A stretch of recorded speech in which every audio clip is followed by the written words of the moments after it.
तहरीक लब्बैक का नाज़रीन लॉन्ग मार्च चल रहा है। चंद लोग बड़ी जज्बाती बातें कर रहे हैं, लेकिन हकायक मैं आपके सामने रख देता हूं दोनों तरफ के। नंबर एक तो यह है कि 2 साल तक फ़लस्तीनियों के ऊपर जुल्म और जबर के पहाड़ तोड़े गए। तहरीक लब्बैक आए, कोई बड़ी कार्रवाई नहीं की इन्होंने, आए खाना पूरी की और निकल गए, कुछ नहीं किया इन्होंने तहरीक लब्बैक ने 2 साल तक। अमेरिका बार बार जंगबंदी की करारदादों को वीटो करता रहा।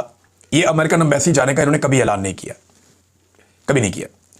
बड़ा जुल्म हुआ, बड़ा जबर हुआ, अस्पतालों पे अटैक हुए, सहाफ़ी कत्ल हो गए, उलमा कत्ल हो गए, ईरान के ऊपर अटैक हो गया, इसराइल ने तबाही फेर दी वहां पे, लेकिन ये नहीं बोले तहरीक लब्बैक वाले। उस बीच में चुप रहे, बल्कि इस दौरान वो पाकिस्तान तहरीक इंसाफ पर जो जुल्म और जबर हो रहा था उस पर आवाजें कसते रहे और उनको ताने देते रहे। इनकी क़यादत जो है वो मिंबर रसूल के ऊपर बैठ के सल्लल्लाहु अलैहि वसल्लम गंदी और घटिया जुबान वहां पे ये लोग इस्तेमाल करते रहे, मिंबर रसूल सल्लल्लाहु अलैहि वसल्लम पे बैठ के, जो ज़ेब नहीं देती किसी भी आलिम को, किसी भी दीन को जानने वाले शख्स को।